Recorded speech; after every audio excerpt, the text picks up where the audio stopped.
Chapter 3. He hated to disturb his mother's peaceful slumber. Kauda went to the bedroom door and hesitantly slid it open. But Machiko was already sitting up in her futon, running her fingers through her hair.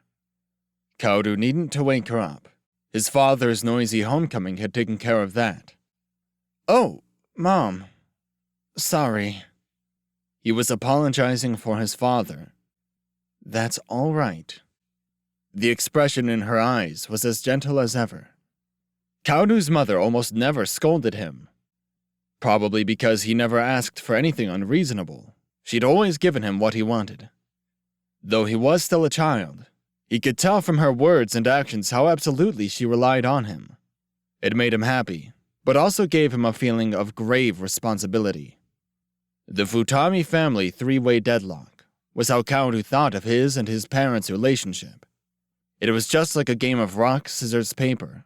Each of them had someone they could always beat, and someone they'd always lose to. Kaudu was strong against his mother, but weak when it came to his father, so he'd always end up going along with his father's unreasonable courses of action, doing whatever he was told. Hideyuki was strong enough vis-a-vis his son that he could treat him high-handedly, but somehow he couldn't manage such a firm front with his wife. When his wife was in a bad mood, he seemed to pale and shrink.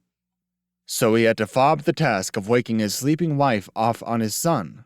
Kaudu's mother, meanwhile, was lenient with her son's demands, but could at times respond severely to her husband's impossible behavior, scolding him as she would a child.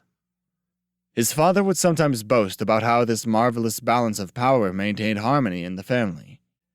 He'd joke about their relationship pseudo-scientifically, calling their family a, quote, self-sustaining structuralization of chaos, unquote. The peculiar situation wasn't the result of intent on anybody's part. It had arisen naturally through the interaction and altercations of the three parties involved. "What's Hide doing?"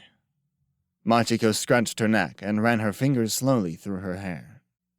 "Drinking beer? At this late hour? He's hopeless. He wants to know if you'll join him." Machiko stood up, laughing through her nose. "I wonder if he's hungry." "I don't know.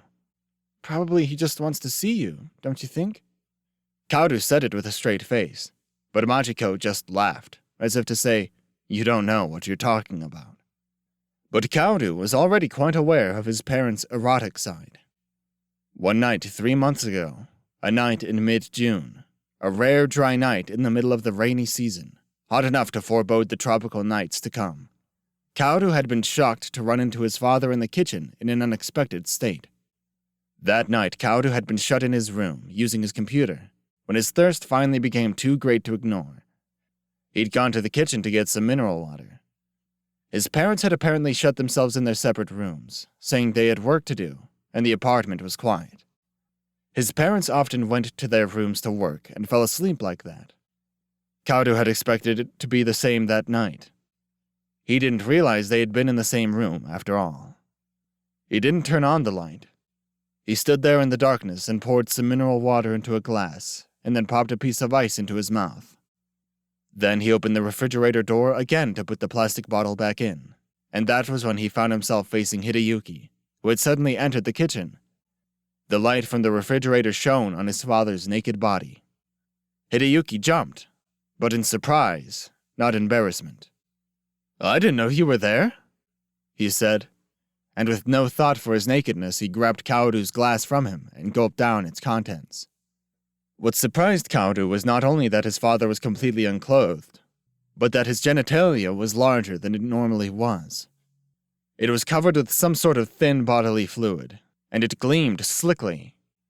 It always hung limply when Kaudu and his father were in the bath together, but now it arced and pulsed, exuding the confidence of having fulfilled its role as a part of its owner's body. The whole time his father was drinking the mineral water, Kaudu couldn't tear his gaze from it. "What are you looking at? Jealous?"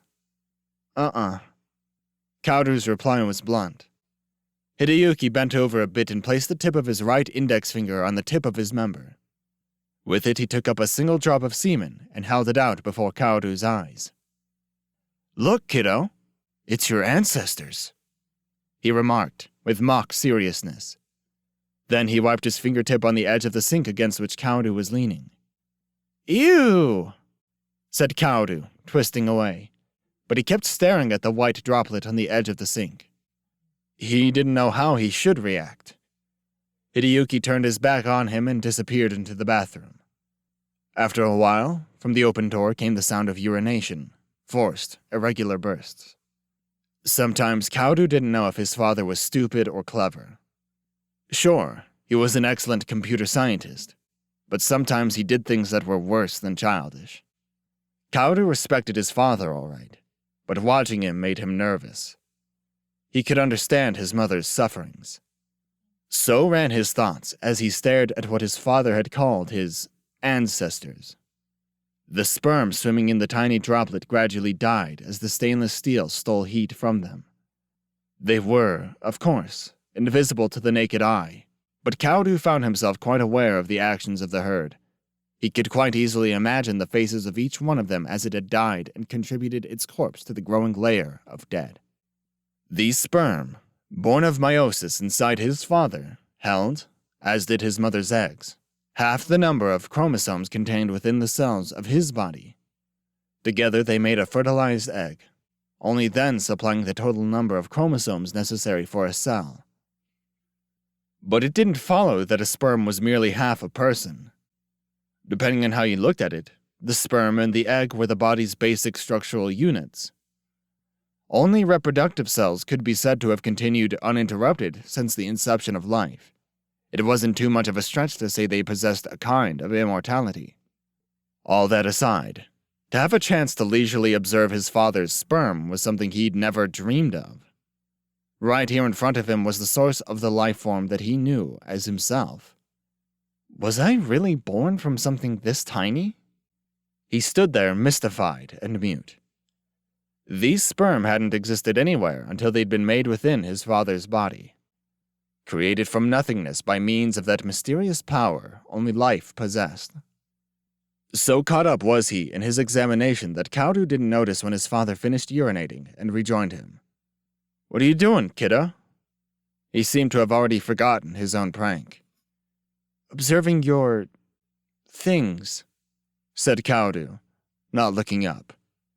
Hideyuki finally realized what his son was looking at and gave a curt laugh. "What kind of an idiot would stare at a thing like that? Shame on you." Hideyuki grabbed a dish towel, wiped up the semen, and then dropped the dish towel in the sink. As he did so, the image of life that Kaoru had been constructing fled with its tail between its legs. He suddenly had an awful premonition, as he imagined his own body being wiped up with a rag and tossed away.